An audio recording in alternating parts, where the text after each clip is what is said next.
가난의 역설, 가난의 역설, 가난의 특권이라는 제목을 달고 싶은 마음도 있었고, 하나님의 불공평하심이라는 제목을 또 달고 싶은 마음도 있었습니다. 인터넷에 검색해 보니까 가난의 역설이라는 어떤 사람이 아마추어 같은데 아마추어 만화가가 만화를 연재한 것이 있더라고요. 가난이 주는 특권이 있다, 그것이죠. 그런 제목으로 연재한 것을 제가 잠깐 보았는데, 가난이라는 것은 우리에게 참 불편하고 피하고 싶으면 피하고 싶은 그런 큰 짐이 됩니다. 그럼에도 불구하고 예수님은 심령이 가난한 자는 복이 있다고 말씀하셨죠. 그리고 누가복음에서는 심령이라는 단어조차 없습니다. 가난한 자는 복이 있다고 말씀하셨습니다. 그럼에도 불구하고 우리는 그 가난을 참 어려워합니다. 저도 그렇고 모든 사람이 다 그런 것이 아닌가 그렇게 생각합니다. 오늘 말씀을 통해서 가난이 우리에게 주는 의미가 무엇인지, 가난이 하나님을 섬기고 하나님께 감사하는 데 있어서 지장이 되고 혹은 어떤 장애가 되는지, 그런 부분을 한번 살펴보려고 합니다. 오늘 말씀의 배경을 잠깐 우리가 살펴볼 필요가 있습니다. 예수님께서 이제 십자가에 못 박혀 돌아가시기 위하여 예루살렘에 입성을 하십니다. 예루살렘에 입성하시고 첫 번째로 주님이 방문하신 곳이 성전입니다.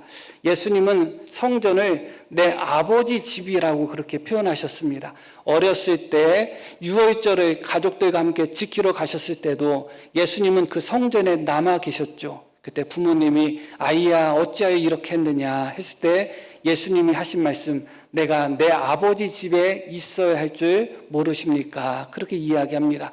요한복음 2장에도 예수님이 처음으로 공생애를 시작하시면서 예루살렘 성전을 방문한 사건이 있습니다. 예수님이 성전에서 장사하는 사람들 혹은 물건을 바꾸는 사람들, 돈을 바꾸는 사람들, 그런 사람들을 쫓아내신 기록이 있는데 두 번에 있습니다. 예수님이 처음 사역하실 때 한 번과 마지막 예수님 십자가에 못 박혀 죽으시기 전에 한 번, 그렇게 두 번이 있거든요. 그때도 주님은 성전에 찾아가셔서 내 아버지 집으로, 장사하는 집으로 만들지 말라, 요한복음에 그렇게 주님이 말씀을 하셨습니다.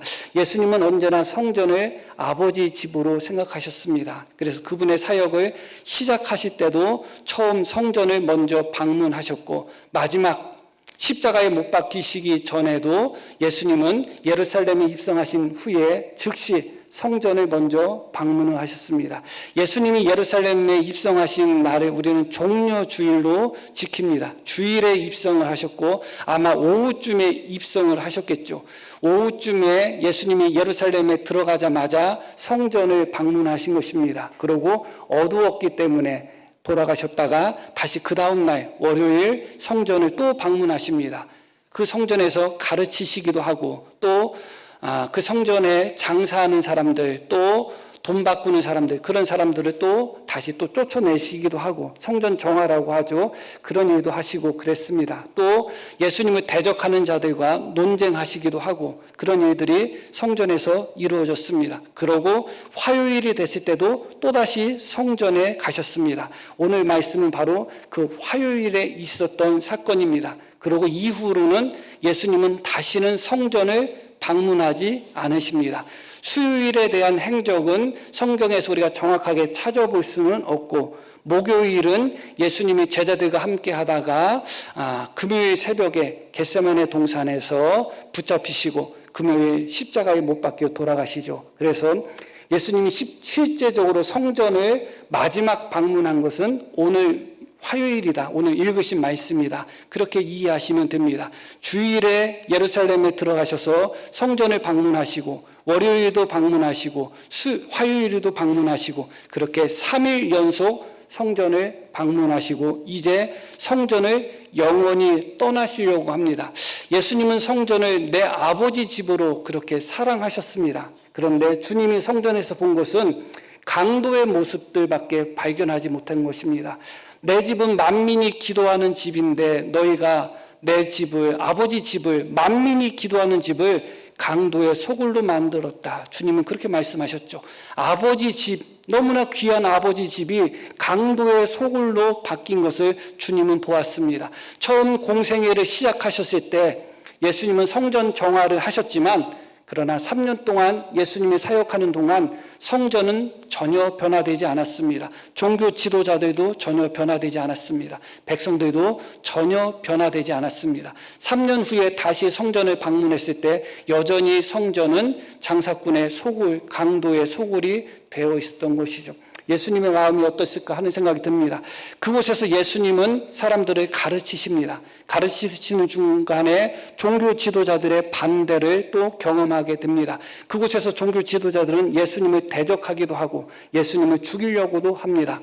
그것이 바로 아버지 집인 성전에서 주님이 경험하신 것입니다. 그러고 이제 예수님은 그 성전을 완전히 떠나시려고 하는 겁니다. 이후로다는 성전이 완전히 무너지는 그런 일을 경험하게 되죠. 완전히 무너지기 전에 예수님은 미리 그 성전을 떠나시는 것입니다. 오늘 말씀이 앞부분에서도 말씀드렸듯이 예수님이 성전을 완전히 마지막으로 떠나는 장면이다. 그렇게 기억하시면 되겠습니다. 자, 한번 말씀 한번 보겠습니다.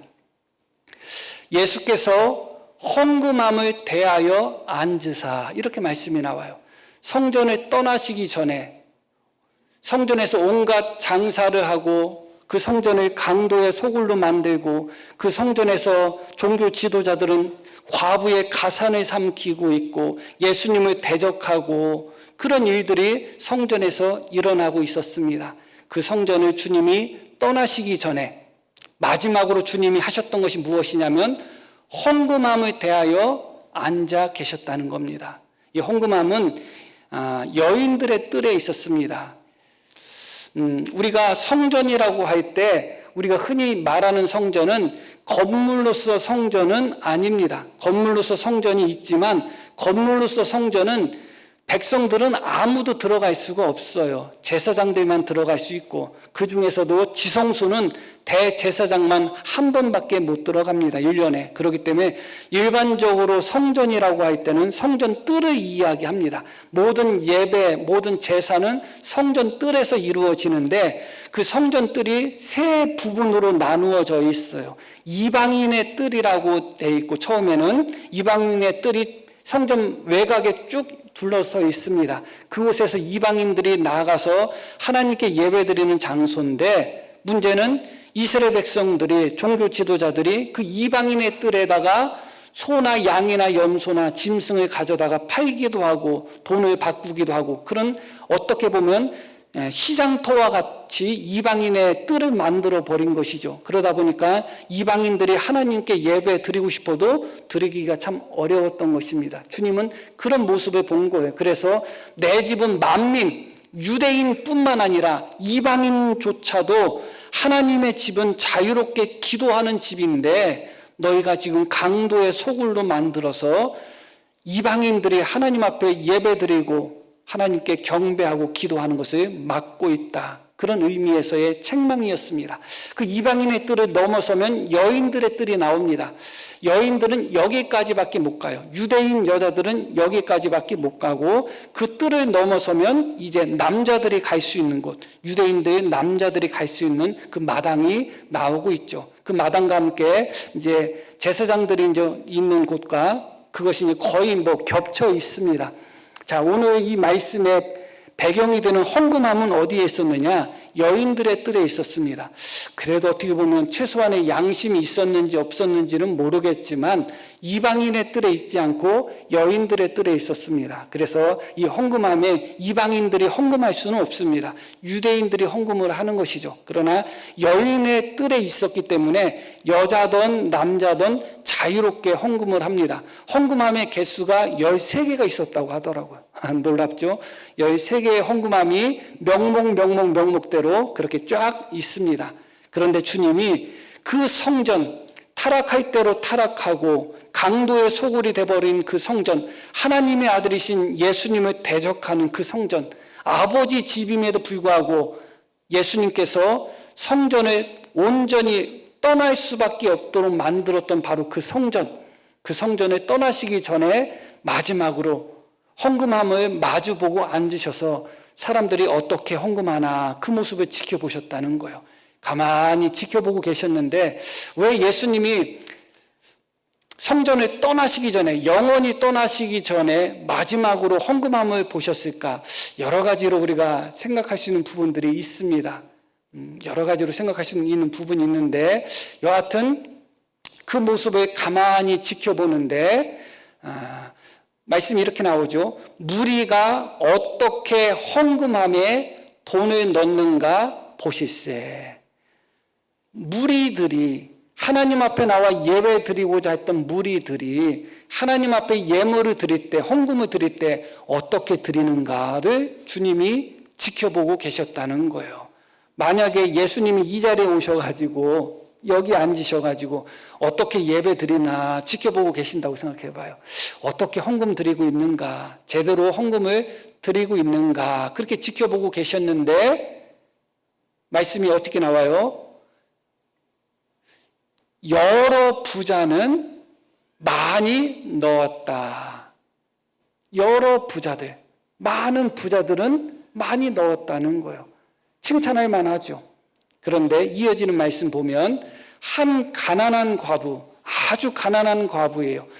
그 많은 부자들이 많은 헌금을 하는 그 중에 대부분 자기가 하는 헌금의 액수가 정확하게 어느 정도라고 알려지지는 않았다 할지라도 물론 그럴 가능성도 충분하지만 그러나 부자들이 많은 헌금을 하는 것은 드러나게 되어 있습니다. 그렇게 많은 부자들이 헌금하는 중간에 아무것도 없는 정말 가난한 한 명의 과부가 그들 틈에 껴서 하나님 앞에 헌금을 하는데 두 넵돈을 했다는 겁니다. 두 넵돈 곧 한 고드란트라고 나오는데 이 두 넵돈은 한 고드란트의 가치가 있고 이 고드란트는 로마 화폐입니다. 이 한 고드란트는 64분의 1 데나리온의 가치가 있어요. 한 데나리온이 노동자의 하루치 품삯입니다. 그러면 64분의 1이라고 할 때 만약에 노동자의 하루 품삯이 6만 4천 원이라고 하면 1,000원밖에 안 되는 거예요. 노동자의 하루 품삯이 10만 원 정도라고 해도 2,000원이 안 되는 금액이에요. 그것도 지금 우리나라가 일당이 많이 올랐으니까 그 정도죠. 예전 같았으면 어림도 없죠. 그 정도도 안 되는 금액이겠죠. 지금도 뭐 못 사는 나라를 기준으로 한다면 이 한 고드란트는 정말 적은 금액이거든요. 아주 적은 금액이에요. 우리나라를 현재 기준으로 놓고 본다 할지라도 한 1,000원, 2,000원 사이 정도의 적은 금액이에요. 그것을 부자들이 많은 금액을 하나님 앞에 헌금하고 있는 틈에 이 가난한 과부가 1,000원, 2,000원 밖에 안 되는 돈을 헌금하는 거예요. 그들에게 껴서. 주님이 그 모습을 본 거예요. 주님이 성전을 떠나시기 전에 마지막으로 본 모습이 바로 이 가난한 과부가 자기가 가지고 있는 전 재산인 두 넵돈, 곧 한 고드란트를 하나님 앞에 드리는 장면을 예수님은 마지막으로 보신 겁니다. 이어지는 말씀 보면 예수께서 제자들을 불러다가 이르시되 내가 진실로 너에게 이르노니, 진실이라는 단어가 여기 있다는 것이 중요합니다. 예수님이 진실로라는 단어를 붙였을 때는 잘 믿어지지 않는 것, 그리고 참된 진리를 말씀하실 때 진실로 그렇게 말씀하십니다. 우리가 생각하는 것과 다른 진리를 말씀하실 때 진실로 그렇게 말씀합니다. 그냥 말씀하셔도 예 그렇군요 하고 우리가 이해하고 우리가 쉽게 받아들일 말씀은 진실로 그렇게 말씀하지 않아요. 우리가 받아들이기 어려운 우리 상식에서 벗어나는, 그러나 참된 진리의 말씀을 전하실 때 주님은 진실로 그렇게 말씀합니다. 예수님께서 이 말씀 속에서 진실로라고 말씀하신 것은 아마 제자들이 생각하는 기준과 다른 기준을 말씀하시기 위하여 진실로 그렇게 말씀하신 것 같아요. 자, 예수님이 이렇게 말씀하시죠. 예수께서 제자들을 불러다가 제자들에게 교육을 시키는 것입니다. 제자들을 불러다가 뭐라고 말씀하셨는가? 내가 진실로 너희에게 이르노니 이 가난한 과부는 헌금함에 넣는 모든 사람들, 모든 부자들보다 더 많이 넣었다. 너무너무 충격적인 말씀을 하시는 거예요. 실제로 주님은 뭐라고 말씀하시냐? 헌금함에 넣는 모든 사람보다 더 많이 넣었다는 거예요. 그 금액이 1,000원, 2,000원 밖에 안 되는데 제자들도 다 알고 있는 거예요. 적은 금액을 하나님 앞에 드렸다는 거 다 알고 있는데, 그러니까 예수님이 제자들한테, 거짓말을 못 하시는 예수님이 제자들에게 그냥 말씀하셔도 충분한데, 내가 진실로 너희에게 말한다. 잘 들어라. 내 말이 진실이다. 내 말이 진리다. 내 말이 참이다. 너희가 생각할 때는 저 여인이 보잘것없는, 있어도 그만 없어도 그만. 저도 요즘 보니까 제가 그래도 살만해진 건지 못 살만해진 건지, 어느 때 보면 10,000원짜리 같은 게 내가 몰랐던 10,000원짜리를 발견할 때도 있다니까요. 예전엔 지갑에 얼마 있는 거 정확하게 알았거든요. 제가 1,000원까지도. 그런데 지금은 갑자기 10,000원, 20,000원짜리를 발견할 때가 있어요. 그만큼 잊을 수도 있는지도 모르고 없는지도 모를 정도로 생각하는 돈은 아주 가치가 적은 돈이죠. 우리는 1,000원, 2,000원 정도는 아마 그렇게 생각할 것 같아요. 어린아이 정도면 어떨지 모르겠는데, 어린아이들도 어른이 1,000원 주면 안 받죠. 제가 몇 달 전에 교회에서 1,000원을 주셨어요. 그래서 하준이를 줬어요. 그랬더니 얘가 안 받는데, 너 가지려 했더니 애가 안 받는데, 그래서 그런가 보다 했는데, 그날 그 우연의 일치인지 그날 우리 집사람이 하준이 10,000원을 줬대요. 그건 받은 거야.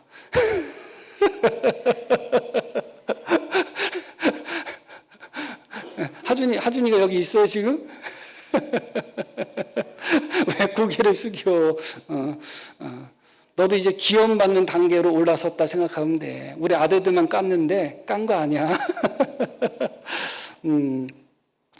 아이들도 1,000원, 2,000원을 크게 생각하지는 않을 것입니다.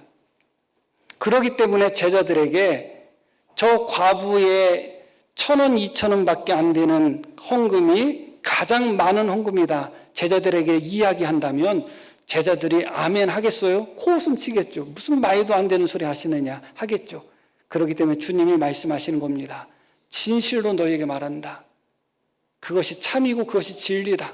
너희 눈에는 부자가 가장 많은 헌금을 드린 것처럼 보이지만 사실은, 진실은, 하나님이 보시기에는, 진리는 오히려 너희가 전혀 관심 주지 않을 정도의, 혹은 어쩌면 그거밖에 헌금을 안 드리느냐고 핀잔 줄 수밖에 없을 정도의 가장 적은 금액을 드린 저 여인이 가장 많이 했다는 겁니다.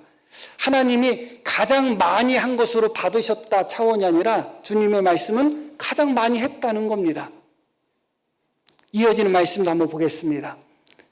그 이유가 나오죠. 왜냐하면 그들은 다, 그 부자들은 다 풍족한 중에, 이 풍족한다는 단어는 넘쳐 흐른다는 거예요. 남는 중에 그 남아 도는 것의 일부를 헌금함에 넣었다는 것입니다. 그러나 이 과부는 비록 하나님 앞에 2냅돈밖에 드리지 못하고 한 고들한테의 가치 1,000원, 2,000원 정도의 적은 가치의 헌금을 드린 이 과부는 그 가난한 중에, 가난하다는 것은 풍족하다는 단어의 반대인데 결핍된다, 모자라다 그런 의미예요. 부자들은 넘치는 중에 드렸고 이 여인은 모자라는 중에 드렸다는 것입니다. 왜냐하면 자기의 모든 소유다. 주님은 분명히 말씀하셔요. 2,000원이 이 여인에게 모든 소유라는 거예요. 믿어지지가 않죠. 그러나 지금도 세계 곳곳에는 아주 빈곤이 심한 나라에는 그런 사람들이 지금도 존재합니다. 예수님 당시에도 아주 가난한 사람들은 가진 것이 전혀 없었기 때문에 1,000원, 2,000원이 자기가 갖고 있는 모든 전 재산, 모든 소유인 사람들이 많이 있었습니다. 그런데 바로 이 과부가 그런 사람이라는 겁니다. 자기의 모든 소유라는 것은 이 과부가 집에 들어가서 아무리 여기저기 찾아봐도 여기저기 찾아볼 것도 없겠죠. 살림이라도 있겠어요? 살림이 있어야지 여기 열어보고 저기 열어보고 여기 찾아보고 저기 찾아볼 텐데 전 재산이 1,000원, 2,000원 밖에 안 되는 여인이 살림이 있겠어요? 집에 가서 찾아봐도 없는 거예요. 전 재산이 1,000원, 2,000원 정도밖에 안 되는 적은 금액이었다. 그거예요. 그러면 전 재산이 1,000원, 2,000원 밖에 안 되는, 그래서 그날 하루치에 빵을 사 먹을 수 있을지 없을 정도의 적은 금액이 전체 갖고 있는 그녀의 소유였다면 얼마나 궁핍하고 얼마나 부족하고 얼마나 가난했는지를 보여주는 것이죠. 부자들은 그날 많이 헌금했을 거예요. 많이 헌금한 부자들은 집에 돌아가서 굶었을까요? 그렇지 않죠. 그때 당시에는 자유인보다 노예가 훨씬 더 많았던 시대예요. 막 2대 8, 뭐 1대 9, 막 그 정도까지 이야기합니다. 자유인이 1명, 2명이었다면 노예가 8명, 9명이 됐다는 거예요. 그렇기 때문에 부자들은 집에 노예들이 너무너무 많이 있겠죠. 이 부자는 오늘 내가 하나님 앞에 헌금 많이 했어. 얼마나 기분이 좋았겠어요. 그러고 집에 돌아갔더니 종들이 또 고기 반찬을 해놓은 거예요. 그게 이제 부자의 모습이에요.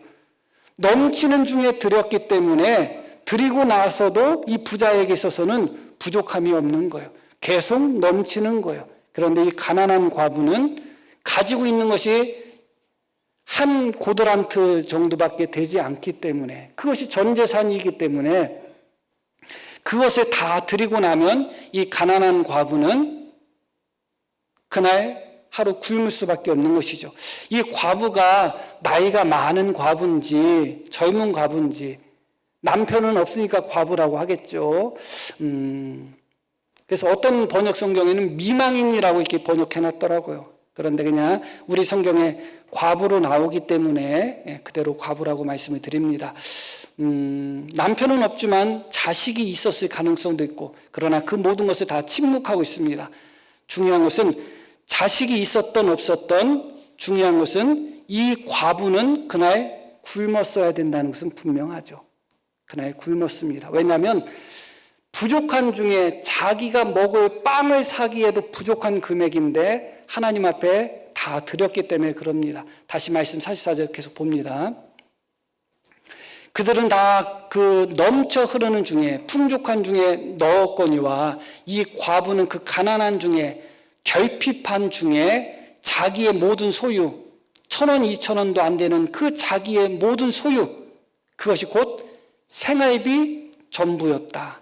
그 전부를 넣었다는 거예요. 그래서 많은 분들이 이렇게 이야기하죠. 하나님은 우리가 드린 헌금의 액수를 보지 아니하시고 남아있는 주머니의 액수를 보신다. 그렇게 말을 하는 분들이 있어요. 나는 얼마 드렸다고 하지만 얼마 드린 것이 중요한 것이 아니라 내가 가지고 있는 것 중에서 얼마를 드렸느냐가 중요하다. 그것이죠. 재산이 100억인 사람이 10만 원 헌금한 것하고 돈이 하나도 없는 사람이 10,000원 헌금한 거하고 똑같다고 할 수는 없잖아요. 똑같다고 할 수는 없죠. 그래서 우리가 하나님 앞에 헌금을 드릴 때 내가 드리는 액수를 보지 말고 내 주머니에 남겨둔 액수를 보라. 그렇게 이야기하고 있습니다. 이 여인은 최소한 이 두 냅돈이 생활비 전부였고 자기가 갖고 있는 소유 전체였습니다. 재산 전부였어요. 2,000원도 안 되는 적은 금액이었지만 이 여인은 그 금액을 드림으로 말미암아 결과적으로 하나님께는 다 드린 거가 된 거예요. 다 드린 게 된 거예요. 재산이 1억인 사람이 하나님 앞에 10만 원을 드리면 1억 중에 10만 원을 드렸지만 가지고 있는 것이 2,000원밖에 안 되는 사람이 2,000원을 다 드렸을 때는 결과적으로 하나님 앞에 다 드린 거예요. 자, 그렇다면 좀 부자인 분들, 우리 교회 좀 부자들 좀 계시나요? 좀 부자인 분들은 어떻게 해야 될까요? 주님은 분명히 그 과부가 생활비 전부, 자기 소유 전부를 하나님 앞에 드렸기 때문에 이 과부는 모든 부자들보다 가장 많이 드렸다고 인정을 하시는데, 그러면 크게 부자가 아니라 할지라도 하나님 앞에 얼만큼이나 우리가 드릴 수 있겠어요? 어떠셔요? 그래서 어떤 분들은 이 부분을 그렇게 이야기합니다. 내가 하나님 앞에 아무리 많이 드렸다 할지라도 내가 가진 것을 다 드리지 않는다면 하나님 앞에 온전히 드린 것이 아니다. 그렇게 말씀하시는 분이 있어요. 맞는 말이기도 합니다. 그런데 가지고 있는 것을 하나님 앞에 다 드릴 수가 있을까요? 부자들이 가지고 있는 것을 하나님 앞에 다 드리고 그 다음 날부터 계속 가난하게 살도록 하는 것이 하나님의 뜻일까요? 그렇지는 않을 거 아니에요. 아무리 부자라 할지라도 재산이 100억인 사람이 있고 100억인 사람이 전 재산을 드리는 것과 재산이 10만 원인 사람이 전 재산 10만 원을 드리는 것, 똑같이 전 재산을 드리는 거지만 똑같다고 할 수가 있을까요? 똑같다고 하기는 어렵잖아요. 어렵죠. 우리가 가지고 있는 재산이 전체가 10만 원이라면 까짓 거 한 번쯤은 드릴 수 있어요. 그렇죠? 10만 원 있어도 살고 없어도 살잖아요. 그런데 내가 가지고 있는 재산이 100억이다, 10억이다, 1억이다, 1000억이다. 어떻게 드릴 수 있겠어요? 그러면 재산 100억인 사람이 하나님 앞에 다 드리는 것이 재산이 10만 원, 100만 원밖에 안 되는 사람이 하나님 앞에 다 드리는 것과 똑같은가? 똑같다고 볼 수는 없잖아요. 친구끼리 놀러 가가지고 돈 걷어서 우리 맛있는 거 사 먹자 했는데 얼마씩 걷자고 하지 않고 가지고 있는 거 우리 주머니에 있는 거 우리 똑같이 걷어가지고 먹자 했는데 내 주머니에는 10만 원 있고 친구 주머니에는 10,000원 있어요. 같이 걷어서 먹고 싶어요? 나도 10,000원이 전 재산이야. 나 다 내놓는 거니까 너도 가지고 있는 거 전 재산 다 내놔. 내 주머니에 10만 원이 있는데 그 친구가 10,000원이 전 재산인 것은 맞는 말이에요. 그리고 10,000원을 내놓으면 다 내놓는 게 맞아요. 그런데 내가 생각하기에는 내 주머니에 있는 10만 원을 다 내놓으면 불공평해 보이잖아요. 그렇죠? 그리고 하나님은 우리에게 일상의 삶을 요구하시는 하나님이지 특별한 삶을 요구하시는 하나님은 아니에요. 조금 전에도 말씀드렸듯이 부자가 가지고 있는 것을 다 팔아서 가난한 사람에게 나누어 주면 그렇게 요구하신 경우, 특별한 경우도 있지만 일반적으로는 그렇지 않다는 말씀드렸어요. 그러면 정말 예수님을 믿는 부자들은 하루아침에 다 거지가 돼야 되냔 말이에요. 그게 하나님의 뜻은 아니잖아요. 부자는 그럴 수가 없어요. 그리고 가난한 사람과 가장 큰 차이점은 뭐냐? 이 가난한 과부에게 있어서 두 냅돈은 그 과부의 전체 소유지만 하루 벌어 하루 먹고 사는 과부거든요. 벌어서 먹고 살던 아니면 도움을 받아 먹고 살던 하루 벌어 하루 먹고 산다는 의미는 무엇이냐? 내일이 되면 이 과부에게는 두 냅돈이 또 생긴다는 거예요. 무슨 말씀인지 아시죠? 그리고 내일이 되면 그 두 냅돈이 이 과부에게는 또 전 재산이 되는 거예요. 그러나 내가 재산이 만약에 100억 있다. 100억을 하나님 앞에 다 드렸다. 내일이 되면 100억이 또 회복이 되나요? 안 되잖아요. 그렇기 때문에 부자가 전 재산을 드리는 것과 전 재산이 1,000원, 2,000원 밖에 안 되는 가난한 과부가 전 재산을 드리는 것은 달라요. 그런데 제가 드리고 싶은 말씀은 뭐냐면 예수님은 다르지 않다는 거예요. 그게 충격인 거예요. 누가 봐도 다르잖아요. 100억 있는 사람이 전 재산 드리는 것과 10만 원, 20만 원 있는 사람이 전 재산 드리는 것이 어찌 같다고 할 수 있겠어요? 어찌 똑같은 믿음이라 할 수 있겠어요? 그런데 예수님은 같다는 거예요. 2,000원 드렸던 여인이지만 그가 갖고 있던 전 재산을 드렸기 때문에 하나님은 전 재산을 받았다는 거예요. 우리가 가난에 있어서 오해하는 것 중에 하나는 무엇이냐? 가난은 오히려 우리로 하여금 하나님 앞에 더 못 드리도록 만드는 장애가 아니라 하나님 앞에 가장 많이 드릴 수 있는 그런 특권으로 주어진 거예요. 오히려 가난할수록 하나님 앞에 더 많이 드릴 수 있어요. 왜냐? 하나님은 언제나 나에게 남겨진 것을 재시는 분이기 때문에 그래요. 100억 가진 사람이 100억 다 드린 것과 1000원 가진 사람이 1000원 다 드린 것을 하나님은 이해가 안 가지만 똑같이 보신다는 거예요. 똑같이 보신다는 거예요. 그것이 바로 모두의 말씀 드렸듯이 하나님의 불공평이라는 제목을 짓고 싶다는 말씀도 드렸죠. 제목 말씀드리면서 그게 바로 하나님의 불공평하심이에요. 우리는 가난하게 살 때 하나님이 불공평하다고 생각이 들죠. 가난하게 사는 것이 너무너무 불공평한 것 같아요. 왜 나는 태어날 때부터 가난한 부모 밑에서 태어나서 이렇게 가난하게 살지? 너무 불공평하게 생각이 드는 겁니다. 그런데 실상은 영적으로 놓고 봤을 때는 불공평하다고 외칠 사람들은 가난한 사람들이 아니라 부자들이에요. 부자들. 왜냐? 가난한 사람은 가지고 있는 거 2,000원이 전 재산이다 했을 때 2,000원만 드려도 하나님은 너 전 재산 드렸구나. 그렇게 받아주신다는 거예요.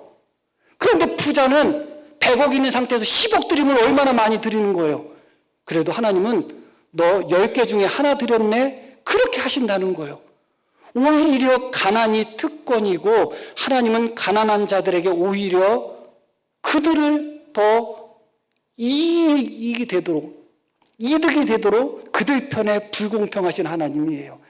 이 땅에서는 느껴지지 않죠. 이 땅에서는 가난하게 사는 것이 하나님이 나를 차별 대우하고 하나님이 나를 불공평하게 대우하는 것처럼 보이죠. 그러나 주님 나라 가는 순간에 우리는 알게 될 거예요. 사실은 부자들이 불공평 속에 살았구나. 예를 들어서 이 가난한 과부가 두 맷돈을 하나님 앞에 드렸을 때 하루를 굶는다고 생각해 보셔요. 하루 굶는다고 해서 죽지 않죠. 마음 먹고 이 가난한 과부가 내가 한 달에 한 번씩 하나님 앞에 헌금을 드려야지 하면 이 가난한 과부는 한 달에 한 번씩 전 재산을 드리는 거가 되는 거예요. 이게 믿어지나요? 여기 계신 성도님 중에 한 달에 한 번 전 재산 드릴 수 있는 분 계셔요? 평생에 한 번도 못 드리는데 전 재산이 2,000원밖에 안 되는 가난한 과부는 마음만 먹으면 일주일에 한 번도 전 재산을 드릴 수가 있는 거예요. 그렇게 평생 하나님 앞에 드리다 보면 한 달에 한 번만 드리고 10년 동안 드렸다고 해도 100번을 넘게 하나님 앞에 전 재산을 드린 거예요. 그러면 하나님 앞에 갈 때 어떻게 되겠어요? 부자 입장에서 볼 때는 저 여자는 평생 100번 드려봤자 2,000원씩 100번이면 얼마예요? 20만 원이에요? 평생 드린 게 20만 원밖에 안 됐지만 하나님은 그 여인은 나에게 100번이나 전 재산을 드렸다고 인정하신다는 거예요. 그때 가서는 도리어 하나님은 부자에게 불공평하셨구나를 알게 되실 거예요. 와닿지 않죠? 그러기 때문에 왜 주님이 가난한 자가 복이 있다고 말씀하셨는지를 기억하셔야 돼요. 가난은 도리어 하나님 앞에 더 많이 드릴 수 있는 기회고 특권이고 은혜예요. 가난 때문에 막히지가 않아요. 오히려 가난 때문에 더 많이 드릴 수가 있어요. 그것이 절대적인 금액으로서 더 많이는 드릴 수는 없지만 하나님은 절대적인 금액을 보지 않거든요. 내 형편이 어느 중에 하나님께 드렸느냐를 보시거든요. 실제로 11조도 돈을 많이 벌면 많이 벌수록 11조가 더 쉬워질까요? 더 어려워지잖아요. 그게 부의 함정이에요. 하나님 내가 지금은 11조 10만 원밖에 못하는데 100만 원씩 11조 하게 해주세요 하고서 1000만 원씩 벌게 되면 10만 원 때는 그래도 편하게 했던 11조가 100만 원 하려고 하면 수입이 10배로 늘었으니까 얼마나 더 기쁘겠어요? 더 어려워지는 거예요. 11조를 1000만 원 하게 생기잖아요? 손이 부들부들 떨리는 거예요. 내 수입이 1억인데. 그러나 내가 총 수입을 계산했더니 10,000원만 11조 드리면 돼. 너무너무 편해. 너무너무 편한 거예요. 이게 어찌 하나님을 섬기는 데 있어서 장애라고 할 수가 있겠어요? 오히려 하나님을 섬기는 데 있어서 가난은 특권이고 역설적으로 우리에게 하나님께 더 많이 드릴 수 있는 하나님의 은혜예요. 이 말씀을 하시고 싶어서 예수님은 제자들에게 진실로 그렇게 말씀하신 거예요. 목사도 지금 이 설교를 하면서 성도님들에게 진실로라고 말씀드릴 수밖에 없어요. 이게 진실이고 이게 진리고 이게 참이라고 말씀드릴 수밖에 없어요.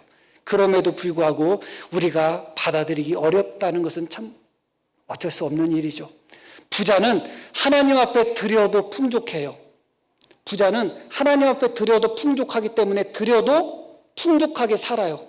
가난한 사람은 드리지 않아도 부족하고 드려도 부족해요. 사는 동안에는 부족하게 살아요. 그러나 하나님 나라 갈 때는 역전되는 거예요. 예수님의 비유 중에 삭개오와 부자 비유 중에 나오는 비유가 그것이죠. 부자에게 하셨던 말씀이 뭐예요? 아브라함이 너는 살아서 위로받지 않았느냐.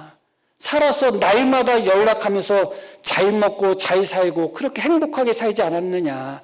그러나 나사로는 그러지 못했다. 그러니 죽어서 나사로가 지금 위로받고 있다. 그것입니다. 정말 천국을 믿는다면, 우리가 영원히 살 곳이 천국을 믿는다면 주님이 진실로라고 말씀하신 이 말씀을 다는 아니라고 할지라도 받아들이고자 하는 열망은 있어야 돼요. 있어야 돼요. 일부러 가난해지라는 말씀이 아니에요. 가난이 오히려 주님의 복이구나. 그것을 깨달으시라는 거예요. 부자의 한계는 드려도 많이 드려도 다 드릴 수가 없어.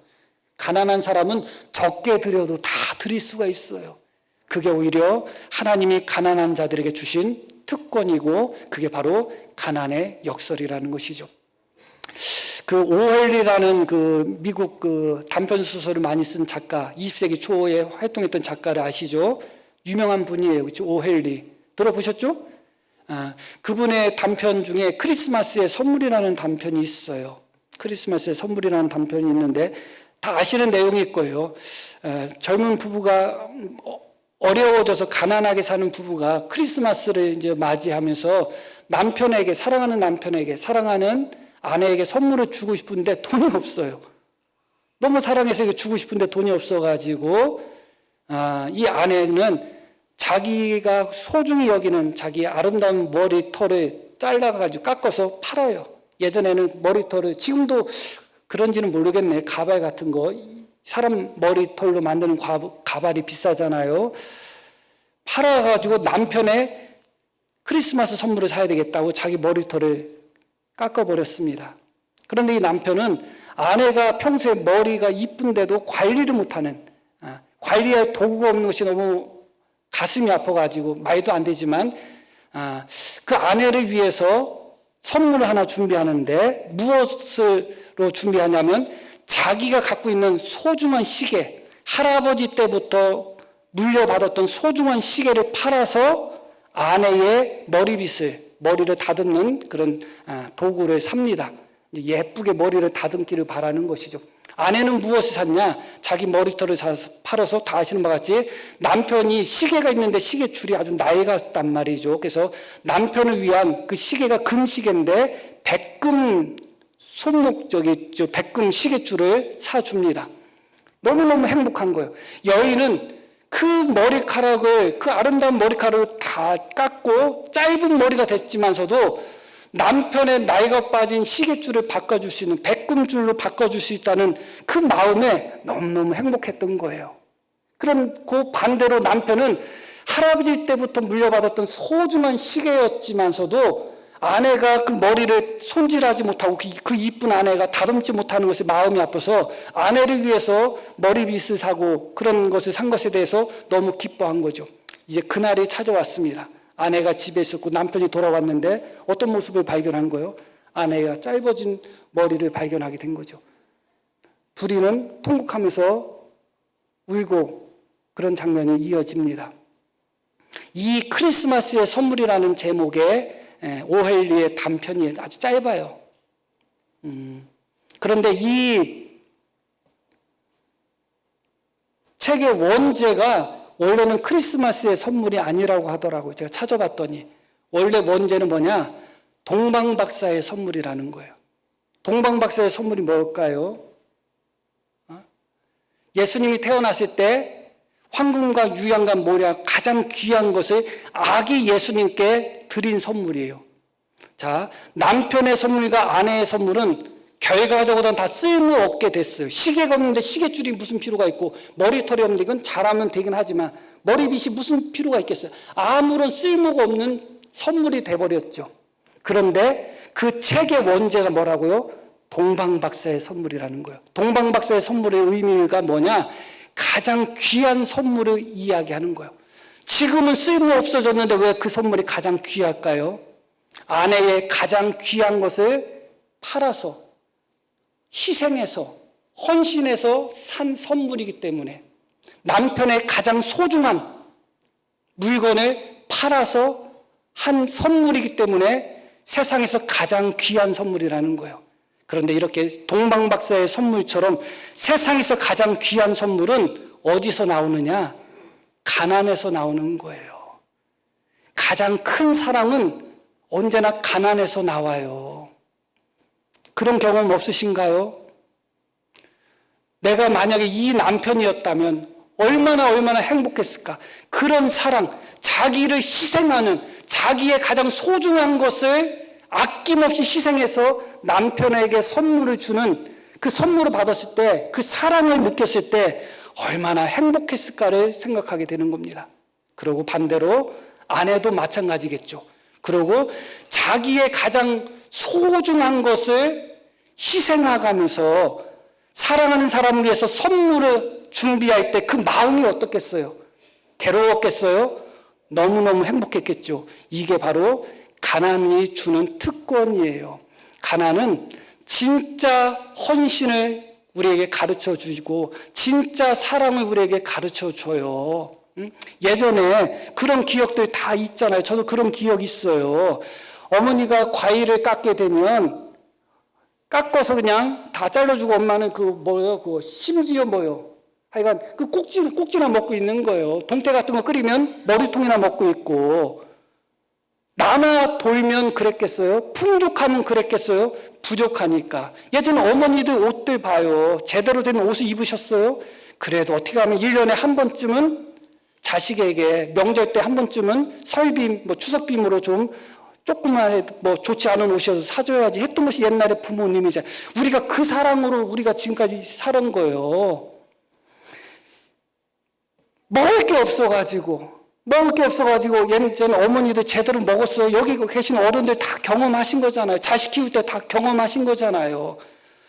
엄마가 어떻게 먹을 걸 못 먹고 자식 입에 하나라도 집어넣어 주려고 했던 그 사랑을 우리는 다 경험했잖아요.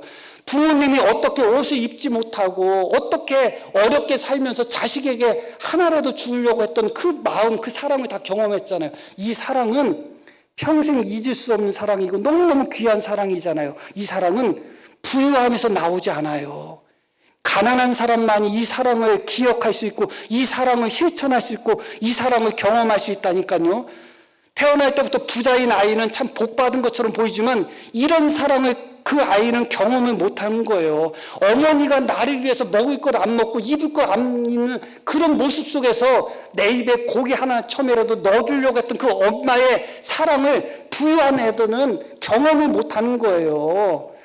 옷을 살 때 부유한 집은 어떻게 해? 야, 옷 사러 가자 하고서 엄마 옷 2벌, 자식 옷 2벌 사는 거예요. 가난한 사람은 어떻게 해요? 자기 옷 살 돈이 생겼어도 자식 데려가가지고 야, 너 필요한 거 사 하고서 자기는 양말 한 켤레도 못 사고 오는 거예요. 우리는 그 사랑을 다 경험했잖아요. 그게 얼마나 귀한 사랑인지 모르죠. 그게 가난의 특권이라니까요. 그런데 염려되는 것은 지금 이 세대들은 그 가난이라는 사랑, 가난에서 오는 참된 사랑을 다 경험한 세대인데 지금 자라나는 세대들은 이 사랑을 거의 경험을 못하는 거예요. 그래서 가슴이 아픈 거예요. 진짜 사랑을 경험하지 못하는 거예요. 그래서 저도 조금씩 아이들을 경험하게끔 해서 망고 깎으면 씨 빨아먹고 있고 삼겹살 거먹으면 뼈 있는 부분이나 먹고 있고 그래요. 아이들이 지금은 모르지만 나중에 알 거예요. 왜 아빠가 뼈 있는 삼겹살만 골라 먹는지, 왜 망고를 깎으면 씨를 쪽쪽 빨고 있는지 우스갯소리로 이야기하지만 이 사랑은 풍족함에서 나올 수가 없다니까요. 자식에게 하나 더 먹이려고 씨 빨고 있고 아무것도 아닌 것 같죠? 지나고 나면 그게 어떤 사랑인 줄 알아요. 어떤 사랑인 줄. 그게 가난이 주는 특권이에요. 우리는 그 사랑을 다 경험했기 때문에 우리나라가 지금 이 상태로 있는 거예요. 그런데 지금은 너무 풍족한 시대에서 앞으로 우리의 자식들의 세대는 더 풍족해지지는 않을 거예요. 아마 더 어려워질 가능성이 큰데 그 사랑을 경험하지를 못하는 거예요. 그 사랑을. 희생을 통한, 헌신을 통한, 어디 가서 먹을 것이 있으면 보자기에 싸워가지고서 몰래 내 입에 넣어준 그 사랑을 경험하지를 못하는 거예요. 제가 왜 이 말씀을 드리는가? 결론적으로 말씀을 드리면, 이 가난한 자는 자기 먹을 것도 없어요.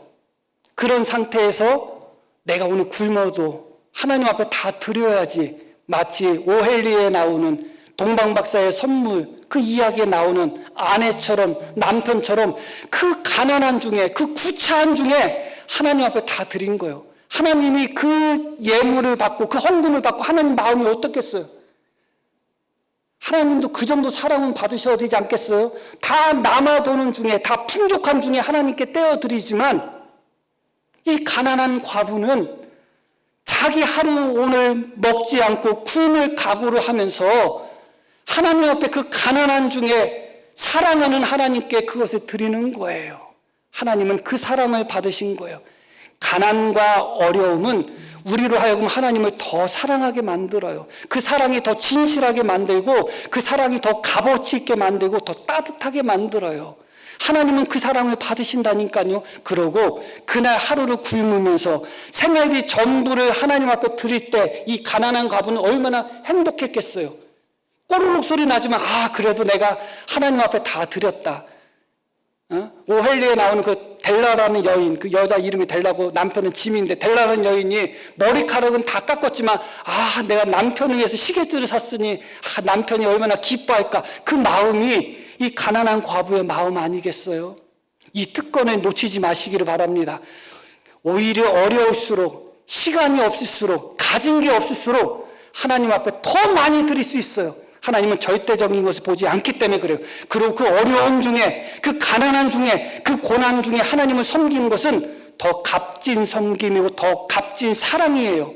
하나님이 보시기에 정말 감동할 수밖에 없는, 왜 예수님이 성전을 떠나시면서 강도의 소굴이 된 아버지 집, 그 집을 떠나면서 마지막에 왜 성전에서 헌금 넣는 사람을 바라보시고 왜 이 가난한 과부를 보셨는지를 기억하셔야 돼요. 그러고 나서 가난한 과부가 주님 앞에 전 재산 2 넵돈을 드리는 것을 보고 주님은 제자들에게 그 여자가 가장 많이 드렸다고 말씀하신 후에 미련 없이 성전을 떠나가십니다.